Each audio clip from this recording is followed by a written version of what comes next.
In American pop culture, there is really nothing else like Star Trek. That may sound like hyperbole, but it's true.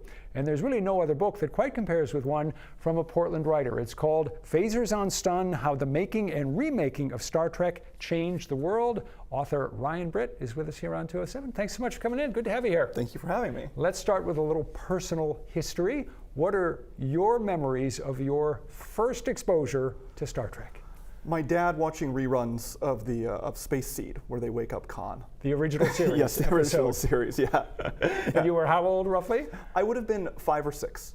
And then, obviously, it caught, because from 1990 to 1992, whom did you portray when you got dressed up for Halloween? Spock. Yeah, many Halloweens in a row. And then towards the tail end in 5th grade, I was Riker. But just the mustache, not the full beard. So you were a fan from the time you were a kid. When did you get serious and start writing about Star Trek? And you started before this book came along. Yeah, I guess I got serious in my late 20s, probably around 27. I started becoming an entertainment journalist and a critic who wrote about science fiction. So I would say over 10 years ago. Star Trek has been around now in one form or another for 57 years since the first pilot was made in 1965. The original series came on in 1966 in living color on NBC, this network. And since then, there has been a monumental amount of material. How many series, Star Trek series, are we up to now?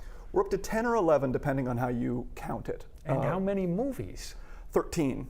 So we're talking, I think you said over 800 hours of material? Yeah, there's over 800 hours. There's at least 800 episodes.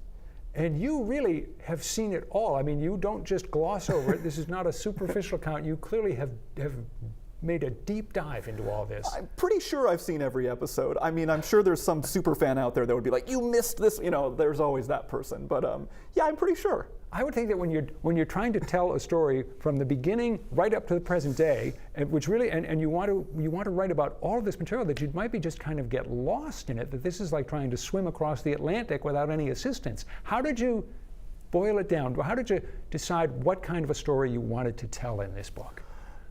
I guess I just decided to be on the side of casual fans and say, what is somebody who has a general idea of Star Trek going to enjoy the most? And I thought about that, and then that allowed me to maybe not get bogged down in some of the esoterica and really obscure stuff, and just sort of say, this book is for, you know, your aunt or your dad or your grandpa or your brother or your sister, somebody who just loves Star Trek but maybe has never gone to a convention.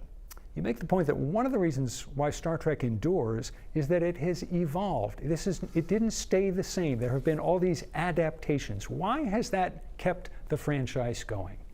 Well, I think that people do like things that are kind of different but kind of the same, right? So things that are familiar but different. You know, we get a new James Bond every 10 years or so. We get new people playing Shakespearean characters all the time. Star Trek does that, but it also it gives us new characters and new settings and new ideas. So I think it's that familiarity with something pushing forward. We would not have Star Trek if it had not been for the impact that the first series, the original series, made. It wouldn't have worked if it hadn't been for William Shatner and Leonard Nimoy as Captain Kirk and Mr. Spock. You got to interview William Shatner a couple of times by Zoom. The second interview in particular was really a memorable one for you, wasn't it? It was. William Shatner has the ability to make you feel like you are the only person on the earth when he wants to. And I was very charmed. I got to talk to him very briefly after he went to space. This time last year, actually, last December. And it was life-changing because I got it. I got the charisma. I got it face to face. He was in full Shatnerian mode in all its fabulousness. Yes. You got a quote from the producer of Star Trek: The Wrath of Khan, which I had never heard, and I thought it came across and captured much of what Star Trek is. He says, Star Trek is a little bit like church. Some people are part of the congregation every Sunday. Some people show up only for the holidays. Some people haven't gone in a very long time. Yeah, that's from Bob Salen. He's kind of the, the Wrath of Khan's producer, unsung hero. And it explains why the popularity of Star Trek has now been passed on to about, maybe the 4th generation or something. It's watched by grandparents, parents, kids. It still keeps going. And my daughter, who's 5. A new generation, a new fan. Ryan Britt, thanks so much for coming in. Great to have you here. We really appreciate it. Again, the name of the book, Phasers on Stun. We've got more information about the book and about Ryan, and you'll find it in the 207 section of our News Center Maine app or website. Stay with us, back with more right after this.